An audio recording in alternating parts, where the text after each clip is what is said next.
Hi everyone, welcome to Mountain Home Stories. Today I'll be reading the 14th episode of Jerome K. Jerome's Three Men in a Boat.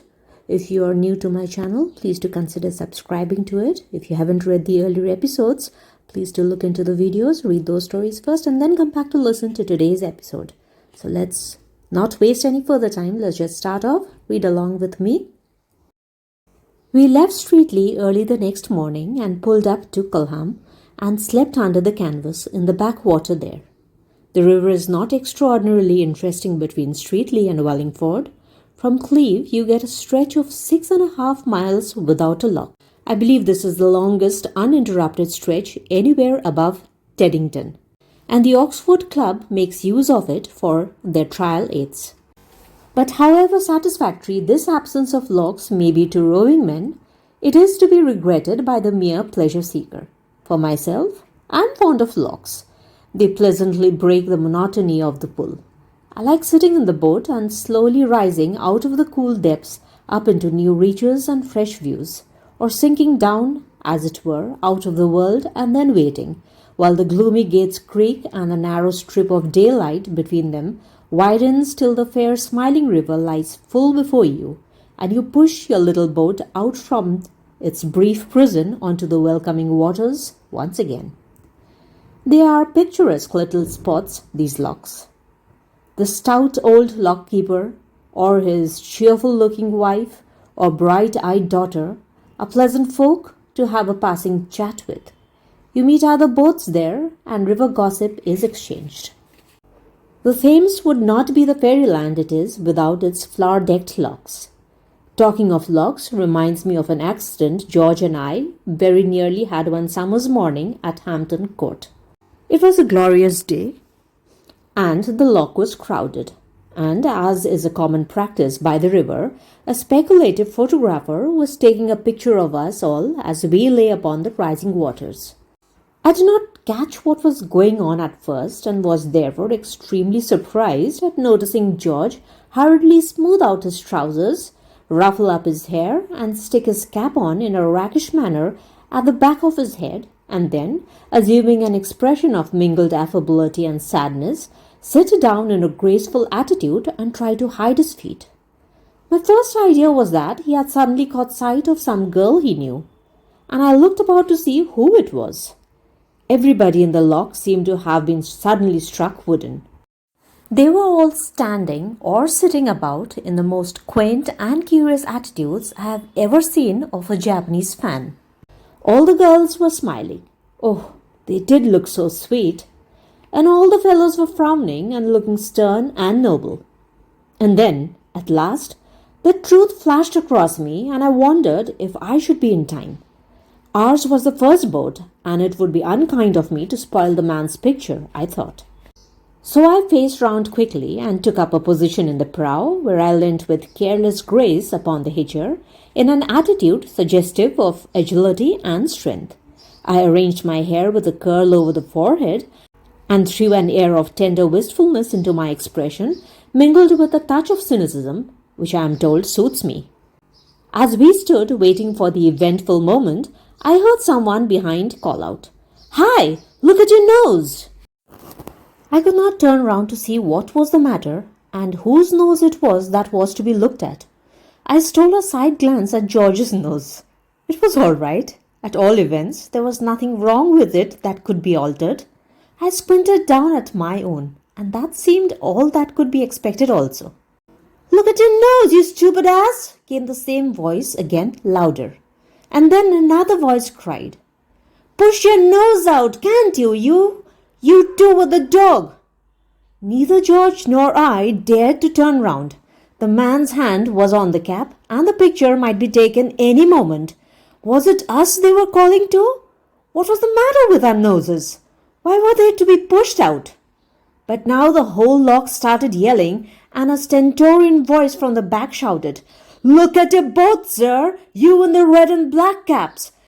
It's your two corpses that will be taken in that photo if you aren't quick." We looked then and saw that the nose of our boat had got fixed under the woodwork of the lock, while the incoming water was rising all around it and tilting it up. In another moment, We should be over.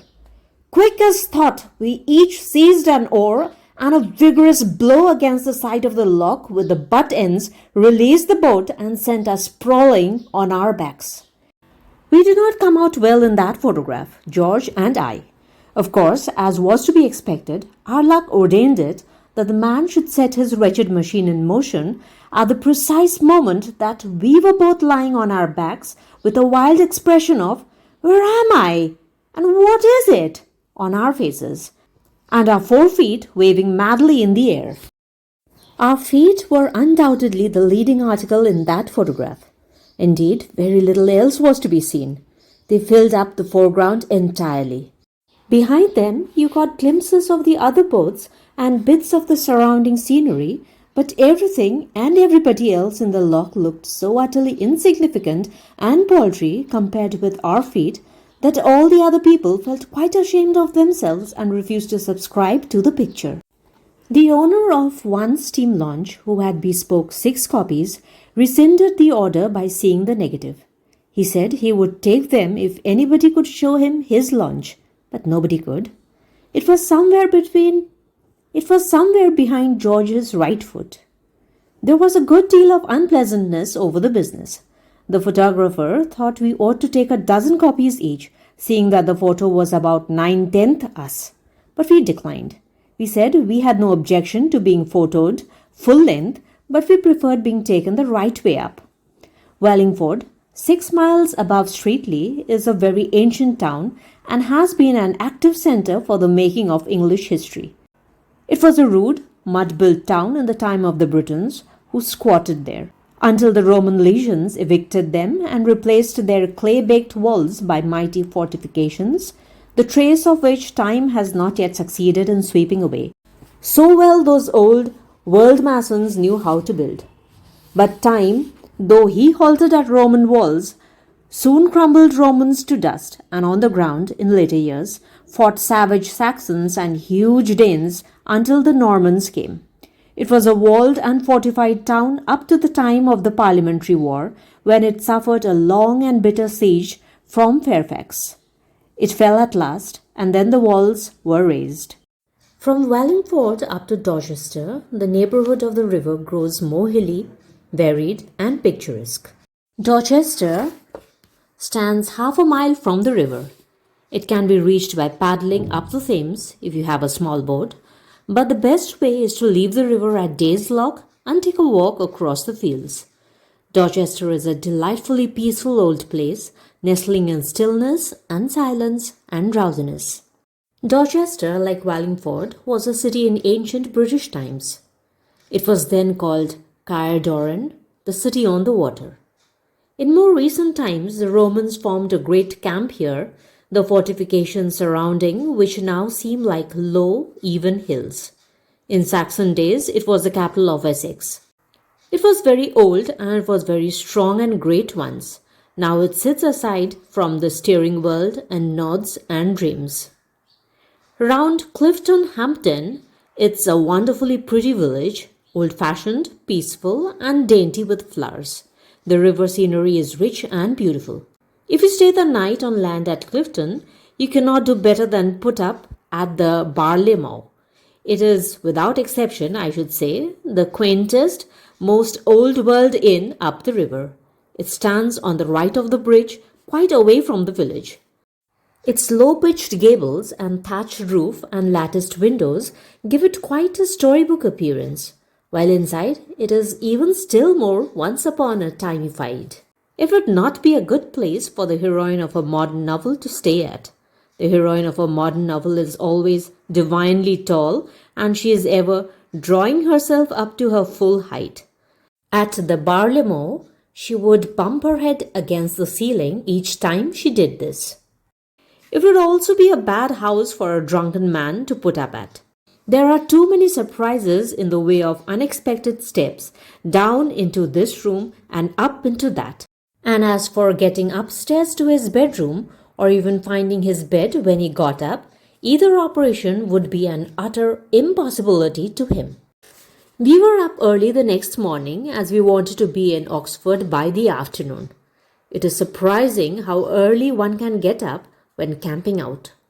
One does not yearn for just another 5 minutes, nearly so much, lying wrapped up in a rug on the board of a boat with a Gladstone bag for a pillow, as one does in a feather bed. We had finished breakfast and were through Clifton Lock by 8:30. From Clifton to Culham, the river banks are flat, monotonous, and uninteresting. But after you get through Culham Lock, the coldest and deepest lock on the river, the landscape improves.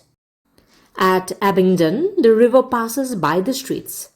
Abingdon is typically country town of the smaller order, quiet, eminently respectable, clean, and desperately dull. It prides itself on being old, but whether it can compare in this respect with Wallingford and Dorchester seems doubtful. A famous abbey stood here once, and within what is left of its sanctified walls, they brew bitter ale nowadays. In St. Nicholas Church at Abingdon, there is a monument to John Blackwall and his wife Jane, who both, after leading a happy married life, died on the very same day, August 21, 1625. And in St. Helen's Church, it is recorded that W. Lee, who died in 1637, had in his lifetime issue from his loins 200 lacking but 3. If you work this out, you will find that Mr. W. Lee's family numbered 197. Mr. W. Lee, 5 times Mayor of Abingdon, was, no doubt, a benefactor for his generation, but I hope there are not many of his kind about in this overcrowded 19th century. From Abingdon to Newnham Courtney is a lovely stretch. Newnham Park is well worth a visit. It can be viewed on Tuesdays and Thursdays. The house contains a fine collection of pictures and curiosities, and the grounds are very beautiful.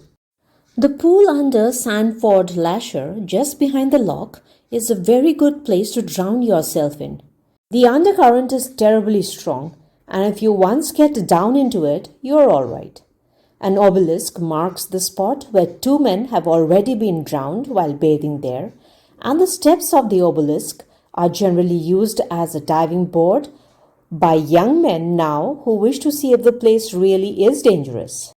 Iffley Loch Aid Mill, a mile before you reach Oxford, is a favourite subject with the river-loving brethren of the brush. The real article, however, is rather disappointing after the pictures. Few things I have noticed come quite up to the pictures of them in this world. We passed through Iffley Loch at about 12:30, and then, having tidied up the boat and made all ready for landing, we set to work on our last mile. Between Iffley and Oxford is the most difficult bit of the river I know. You want to be born on that bit of water to understand it. I have been over it a fairish number of times, but I have never been able to get the hang of it. The man who could row a straight course from Oxford to Iffley ought to be able to live comfortably under one roof with his wife, his mother-in-law, his elder sister, and the old servant who was in the family when he was a baby. First the current drives you on to the right bank, and then on to the left. Then it takes you out into the middle, turns you round 3 times, and carries you upstream again, and always ends by trying to smash you up against a college barge.